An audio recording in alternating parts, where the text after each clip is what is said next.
Mr. Goyal, is this your first attempt for the services? Sir, this is my second attempt, but first interview. Your first interview. I see. Okay. Why the fascination with the civil services? Sir, my interest in the civil services started during my college time. One of the event was in the first year of my college. I was working with an NGO in which I taught many young kids and elderly also in basic computer proficiency. And the advantage that people got from that basic computer proficiency was to get jobs and other services. So, sir, this encouraged me to provide service to the people and generated a sense of compassion. Sir, apart from that, I was also working in a corporate sector for an internship, and I realized that I would better be suited for the civil services examination, and because of the welfare motive which they provide. So these are the reasons why I joined. I wish to join civil service examinations. Yes. What sort of equality does our constitution provide for?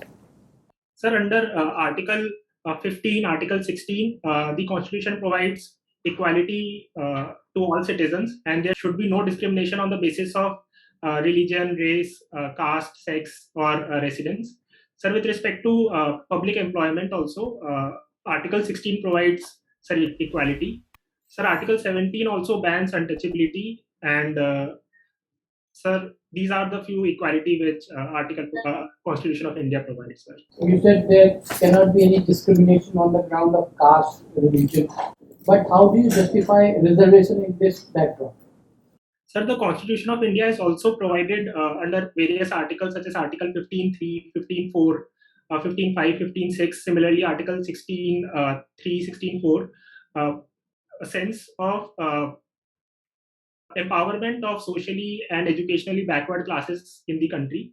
And for the welfare of such people, reservation is one of an affirmative action which provides reservation in educational sector and in public employment as well. Okay, you did not talk about Article 14. The answer lies there. Equality of opportunity and status. What is the latest on Gujjar reservation in Rajasthan? Sir, the Gujars have been demanding reservation as a separate community or under OBC in Rajasthan, but the government is not has not yet provided the reservation to them, and has been assuring a separate census or a sense of socio-economic backwardness indicator, so that we can have better understanding of their actual deprivation in the society, sir. Now, what are your views on educational qualification and two-child norm being enforced in panchayat elections as a disqualification? In some of the states, in Haryana, it's there, and in your state, educational qualification was there. Now it's not there. Yes, sir.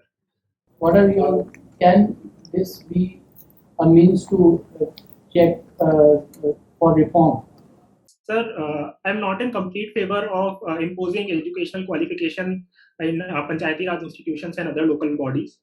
This is because that the ability to serve people and be in administration or governance is not directly proportional to the educational qualification of a leader. Sir, we have seen many leaders who might not be well educated, but they are able to serve people. Sir, apart from this, even two-child norms is also in a way tries to improve the population imbalance and population growth in the country, but it also restricts some of the people who might be good administrator but might not be able to be in service, sir. Okay. What is extradition? Sir, extradition refers to expulsion of a person or generally a fugitive or a criminal offender from one country to another, where to the country where the original crime has been committed by the offender, sir. Okay, now we have a law called Fugitive Economic Offenders Act. Yes, sir. If I say that it has coercive provision to ensure that the fugitive comes back to the country, would I be correct? And what is the provision? Sorry, sir, I have not read about the app, so I'm not completely aware about the provisions as well. Okay, thank you. Tell me something about the history of Mumbai or Bombay. Sir, Mumbai originally was composed of 7 islands, and there was almost no habitation before the 18th century. So in the 18th century, the different islands of Mumbai, erstwhile Bombay, was given by a Portuguese king to the Britishers as a form of dowry. And after that, the city of Bombay has been developed by the Britishers as a crucial port of trade for them. So later also it started as administrative capital for the Bombay province, and the fort was also developed for administration purposes by the Britishers. Tell me one thing. What was the contribution of Germany or Germans to modern physics between two world wars? Sir, there was nuclear development, the development of nuclear and atomic bombs, which took place in Germany. Sir, apart from that, even Einstein. Sorry to interrupt you. The atomic or nuclear bomb was not developed in Germany between two world wars, though there was a rumor like that. Okay, sir. Sorry, sir. I'm not exactly aware about the contribution of Germany. Okay, what was the contribution of Britain around that time? A lot of things happened, if you remember. Sir, with respect to development of in physics. Development of? With respect to development in physics. Yeah, only physics I'm talking. Have you heard of Tarapur? Yes, sir. It's a nuclear power plant in north of Mumbai, sir. It is atomic power plant or nuclear power plant? Sir, it's both the same. Atomic power plant works on the principle of nuclear physics. Same thing. So what is the principle on which it works?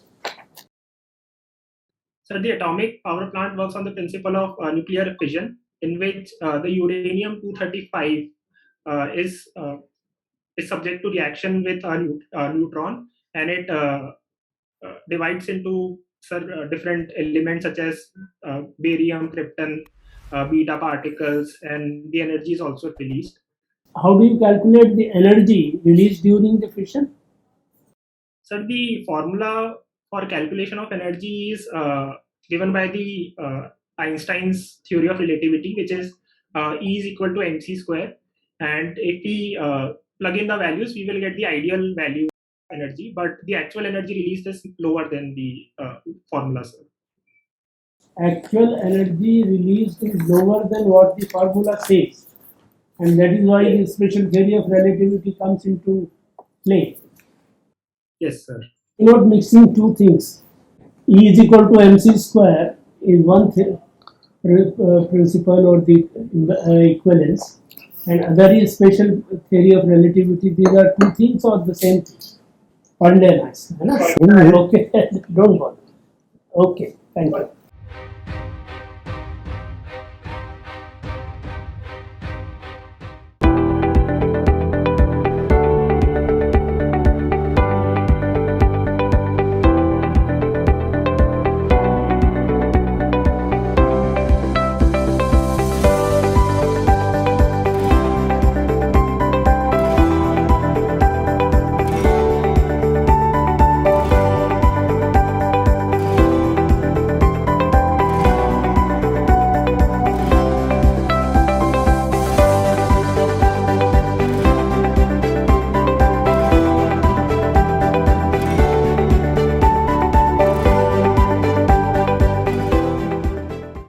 Naman, good evening. Good evening, ma'am. Naman, you did something interesting in your extracurricular activity. Following contemporary events in the civil aviation sector and traveling both had very bad effects during the pandemic. Yes, ma'am. Tell me briefly, what did you watch, the developments? Yes.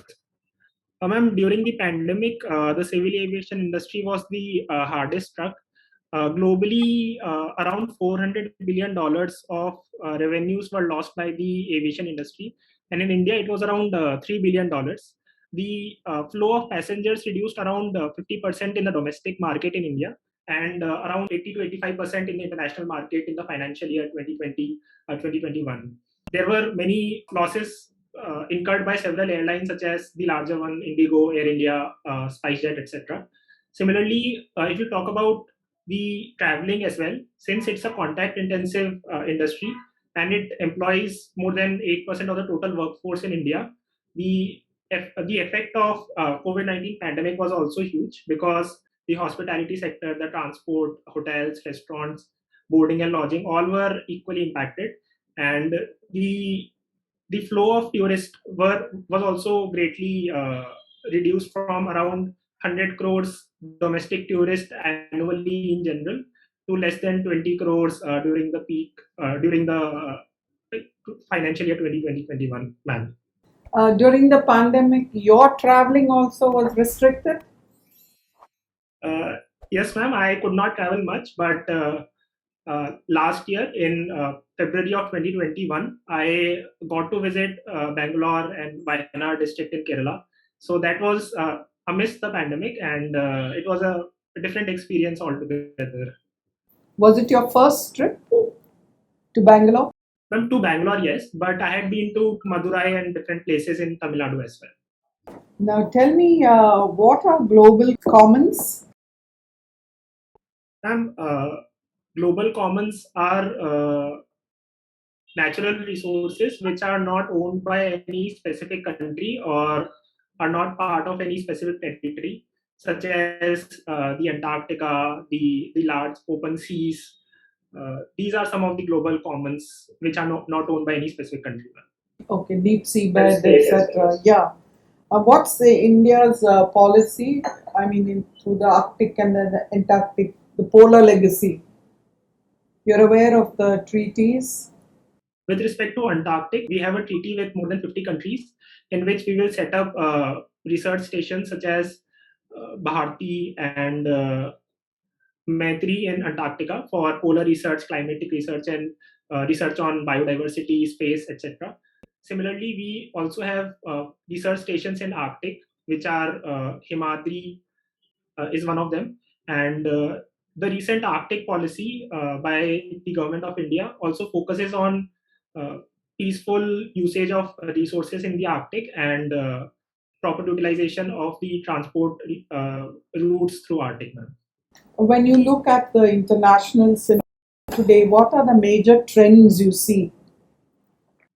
And the major trend is the growing animosity or rivalry between the Western countries and the Eastern or the countries in the East, especially uh, among European Union, USA on one side, and China, Russia on the other side.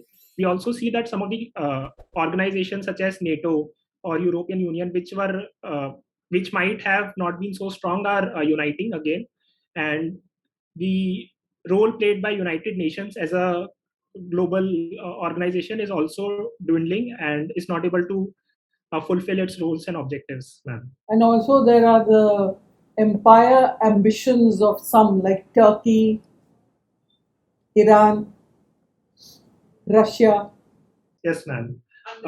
deep strife in Afghanistan, Syria.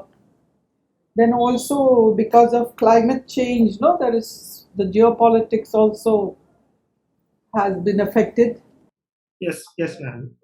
The British Prime Minister is presently in India. Can you throw some light on his visit?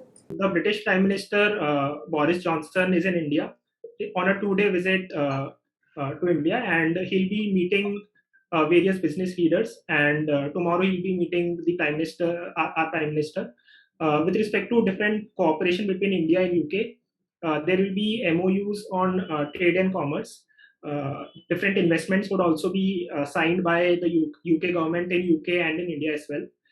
There is also a talk of free trade agreement which might get signed by the end of this year between the two countries. And apart from that, there would be talks on people-to-people relations defense partnership, transfer of technology, and in respect to climate change. All of this will be under the sphere of Indo-Pacific, which will be the major dominant discussion point. Okay, and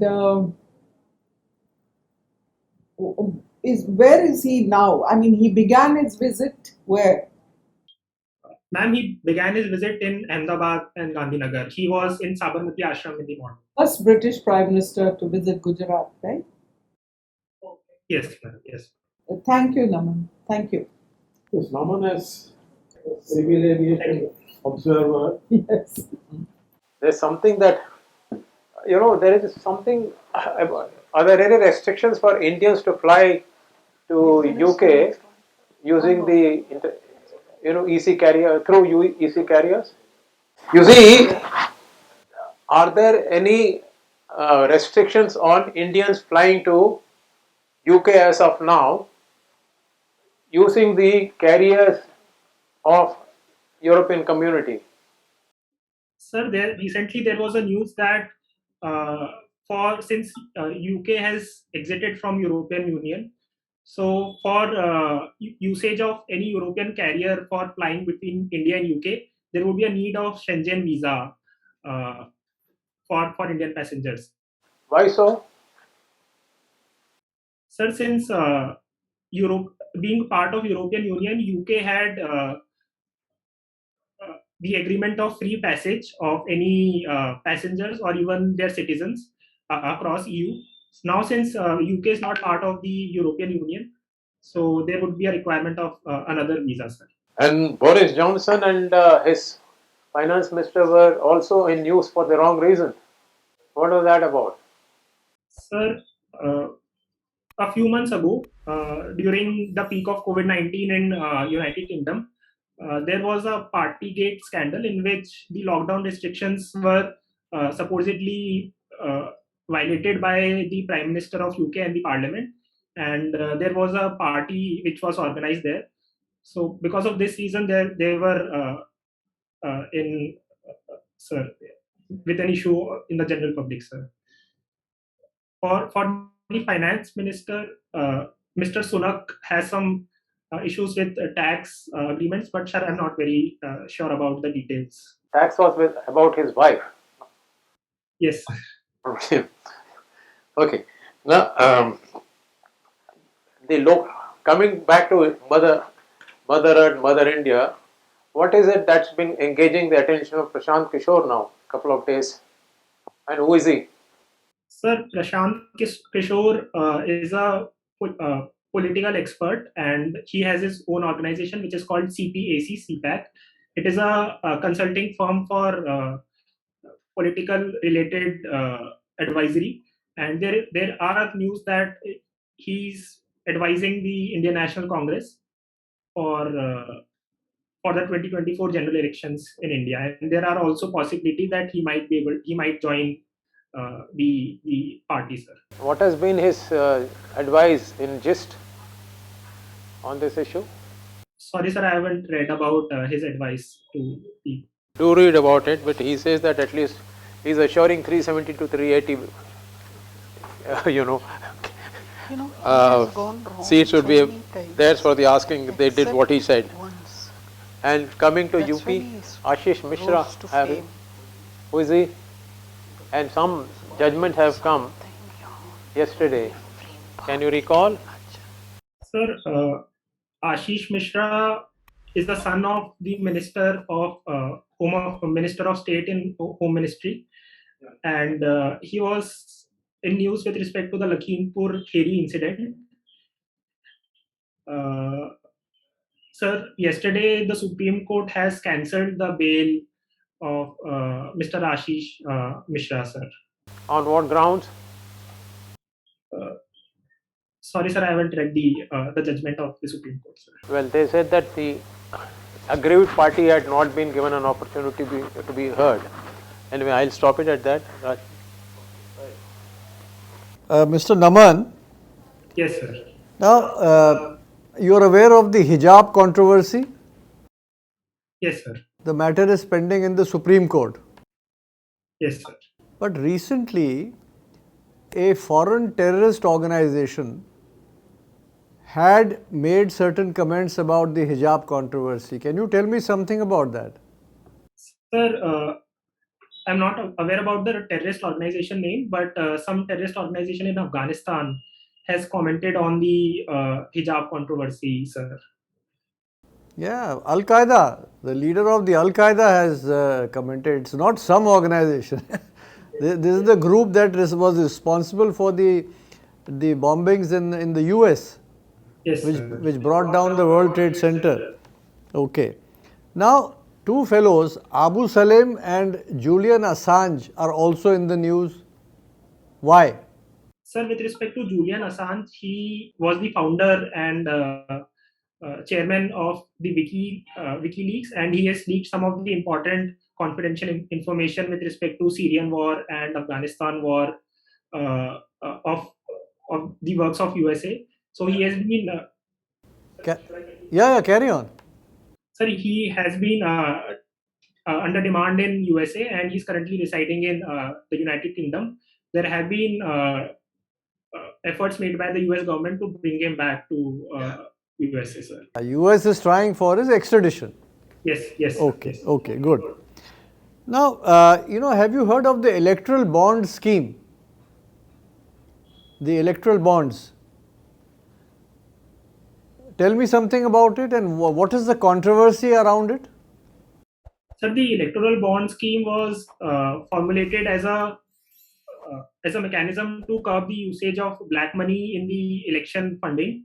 Under the electoral bond scheme, any company or an individual would be able to contribute in various denominations as a bond by depositing in the State Bank of India in four times in a year. There would not be a public information about who deposited the funds, and the funds would directly go into the party's exchequer or a treasury, sir. Sir, with respect to the issues of the electoral bond scheme, there have been highly unequal contribution to the parties. Some of the parties have got the maximum contribution. So apart from that, even though the usage of black money has reduced and the money is flowing through the accounts of the party, but there have been lack of transparency on who is contributing to the parties. Okay, right. Now, the Malabar naval exercise, who are the participants in this, and what is the significance of this exercise? Sir, the current participants of the Malabar exercise are India, USA, Australia, and Japan. They all form the Quad grouping as well. And the significance is with respect to safeguarding and securing the Indo-Pacific region and ensuring that there is open, peaceful, and inclusive Indo-Pacific region is maintained, sir. Okay, right. So, Mr. Naman, we end your mock interview. We'll give you a feedback.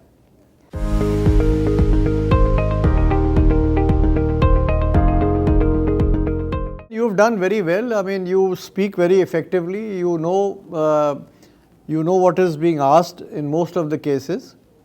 So, the first thing is that you would be given a CD of this interview. So, go through that, see what were the various questions which were asked, and which of the questions you did not have complete information on, and try to work on those areas, right? Yes. Now, for the interview, normally what happens is that questions will come from your DAF or from current affairs. Yes. So, in your DAF, you have got geography as your optional subject.